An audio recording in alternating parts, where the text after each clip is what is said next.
It's time to talk about Karl Marx's racism. Yeah, he really was racist too. Really some slurred things he said. But I'm sure the Marxists, which is all the universities in this country, wouldn't tell you that, right? But the sick mindset of these professors and people, it just baffles me. I mean, every time in history that Marxism is tried is what has led to genocide. So you have to be a sick mind to sign on to this. Maybe they fluff it up, to make it sound good, but it's baffling to me. But what's so key here, and I didn't even stop to think about this, there's no ideology other than our Constitution. There's nothing that can be more freer than our Constitution. It's true, because the Marx ideology is racist. I'll show that in a minute. So is Engels. And while they all want to talk about how everybody else is racist, that's what those DEI specialists have been doing, especially in healthcare. Your DEI officers. They're just showing that they're as racist as Karl Marx. See, and I didn't realize this, but I'm going to show how a former slave maybe had written it, that there's nothing freer than the Constitution because it's God gave you these rights. It says nothing about skin color or any of that.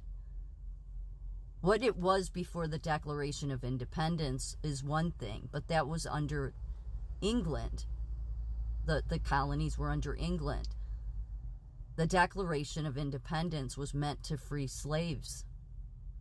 It was, and it makes sense because you can't have a document like that that says these are God-given rights and then still have slaves. Wouldn't be right. So the ones that did, it just tells you who they are. But that's kind of dicey too, because some of these people, they were family. Some of it was indentured servitude. And again, it wasn't just blacks. But blacks seem to be who they target. Yeah, they seem to, these ideologies, it's not our Constitution or our country that's racist. It's these people that are in our country. It's the Marxists that live in this country that are racist. That's what causes slavery. If one wants liberty and justice and racial equality for all, we are far better served looking to Jefferson, Douglass, and Abraham Lincoln than the failed doctrines of Marx and Engels. Though Marx and Engels are perhaps most known for their ideas about class conflict and revolution, they both dabbled in theories increasingly popular at the time about race and racial hierarchy. Not only that, but their private correspondence demonstrated an even larger degree of hostility to black-skinned people, and their writings were littered with racial slurs. Karl Marx wrote that blacks were closer to the animal kingdom than the rest of humanity, in a reference to his mixed-race son-in-law. In a letter to Engels, Marx wrote of Ferdinand Lassalle, a contemporary socialist of his day, "It is now completely clear to me that he, as is provenly, has cranial formation." This is the full. "It is now completely clear to me that he, as is proven by his cranial formation and his hair, descends from the Negroes who had joined Moses's exodus from Egypt, assuming that his," I can't see part of that word because it's the recording, "or grandmother on had not interbred with a," I'm not going to say the word, you can see the N. "Now this union of Judaism and Germanism with a basic Negro substance must produce a peculiar product." Marx had ugly things to say about various other races too. He also didn't like the Jews. I think everybody knows that. Although the man who wrote the Declaration of Independence owned slaves, Douglass contended that Thomas Jefferson's philosophy and the genius of American institutions, the constitutional system built by the founding fathers, would lead to the destruction of slavery. Of course it would. didn't even dawn on me how true that is. Like, there's no ideology that's better than the Constitution, because first of all, it doesn't talk about race like Karl Marx and all the DEI people do. They just, I mean, they're so racist. It's just amazing how they don't even see. They have no insight. But our Constitution, literally, because it says these are God-given rights, that means the point to that was then no man can take it away.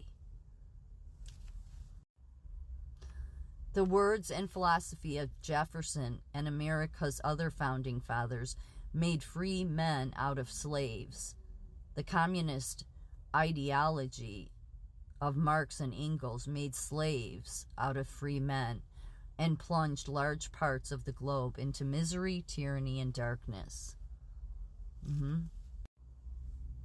American abolitionist and former slave Frederick Douglass said in his famed "What is the 4th of July to the Slave?"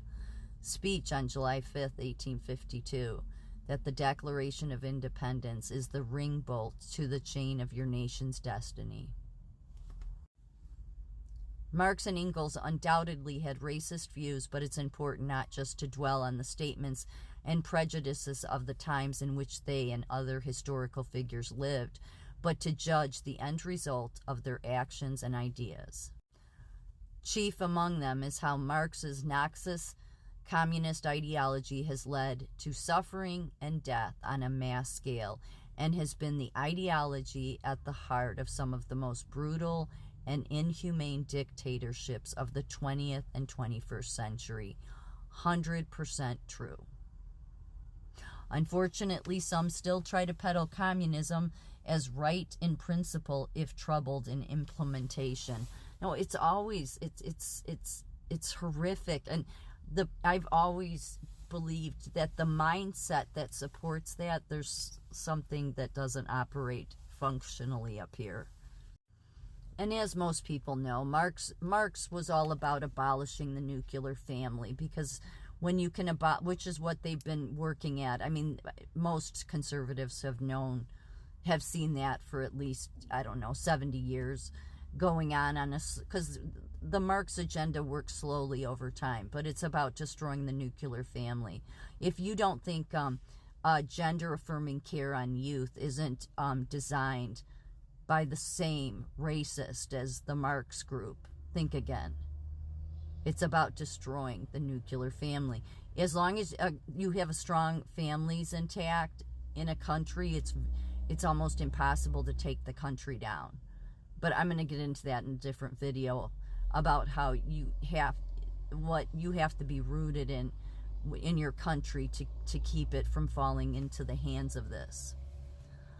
But as you can see up here, in addition, there is no question that Black Lives Matter Global Network Foundation has a radical and Marxist agenda, if one goes by its official 2015 platform, which calls for the end of the nuclear family, among other extremist suggestions. It's interesting to see this organization embrace Marx at a time when so many are caring for I can't see part of that word, when Marx at the time when so many are clinging for a historical reckoning. Yeah. All the healthcare, it looked ridiculous. They all came out at the same time. We're reckoning our racial ways. Well, how did you do that? You just became more racist, and you can't even see it. So the moral of the story is that there is no ideology. Every ideology that isn't rooted in the Constitution of the United States is racist. Because there's nothing about black, white, none of that in our Constitution. And when it says that these rights were given to you because of God, then unlike any other country, man cannot take them away. But what did we allow happen in 2020 with the virus? We allowed government to come in and we handed over our rights. Can't be doing that. That's exactly what the Karl Marx agenda wanted. So we have to pull it back from them soon. Fast. They're losers.